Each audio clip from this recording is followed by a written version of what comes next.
Well, custody of Sydney's largest shopping centre at Bondi Junction has returned to Westfield despite a sufficient police presence still on scene. In more developments overnight, 4 people have been discharged from hospital. However, a small handful remain in varying conditions. My information is that there are 8 still in hospital. 1 female still listed as critical. 7 are in a serious condition, and that includes the 9-month-old baby. Joining us live now is Paula Marcellos, the Mayor of Waverley Council. Paula, I was talking to you when this was all fresh, when it was happening on Saturday night. Are you any clearer to getting wrapping your head around things? Well, I'm still pretty shocked, but I think it's now the realization of the immensity and the scale has hit home, like it has for a lot of people. And I spent quite a long time in Bondi Junction Mall yesterday from 6 in the morning. And, you can see lots of people coming through, laying floral tributes.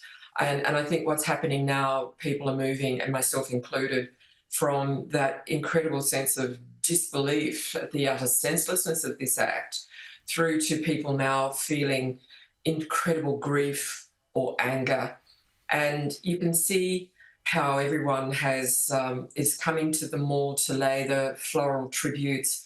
It gives people something to do in terms of acknowledging there. You also see a lot of people who have been staying there. I think there's been a need for people to be with other people, to be able to support each other, to express that grief. Mm. So, as a council, we're now looking to see what we can do from a perspective of supporting people. This morning, Allegra, Spender, Marjorie O'Neill, Kelly Sloan and I will be discussing having some kind of a physical event, like a vigil or something. So we're really concerned to be there for the community, support them and help process what happened so that everyone can at least get some kind of closure on this. Yeah, where would you consider having the vigil in a place that would be big enough, Paula? Because I imagine so many people would want to attend.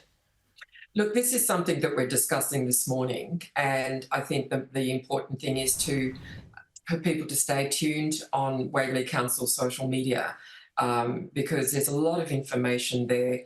It includes what kind of support services are available. The department and the state government have been extremely supportive. They've actually got people there at Bondi Junction, physical counsellors to help support people. We'll be making more announcements there.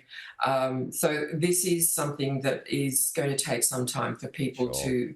to heal over. But importantly, the key piece of information I think that's come out and has given people some comfort is that this is a person who was acting alone.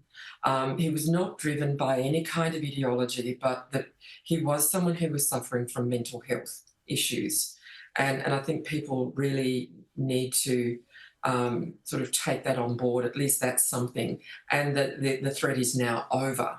Yeah. And really, it's about how we come together as a community and move on. Yeah. Well, I mean, yeah, and you're working on that meeting taking place this morning. Okay, we'll wait to see what emerges from that. Just finally, I mean, as already been revealed on this program today, the investigation at Westfield Bondi has now finished. Custody has now been returned back to Westfield, but it's still going to remain closed, though. It's got to be cleaned up.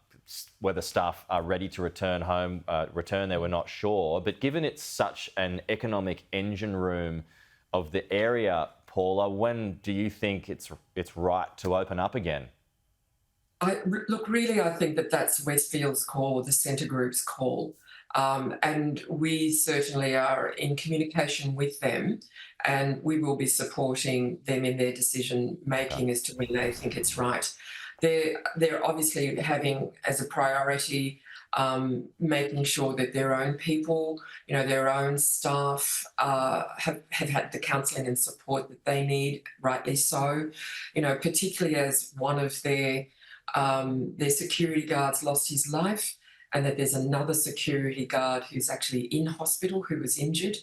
And I think that's going to take some time for the Westfield staff to actually process this. So we'll certainly be guided by the centre group because it's like a village in there. It's so large and there are so many Yeah. businesses.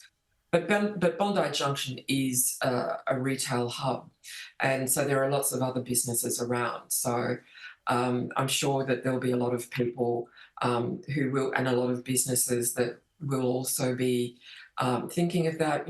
Our masts are our Yeah. flags are half mast, and I asked for that to occur yesterday. So there'll be lots of these sorts of symbols of respect throughout Bondi Junction, I would Yeah, imagine. I remember those floral tributes when the Lindt siege happened. They were massive, and I would expect a similar thing happen there at Bondi Junction.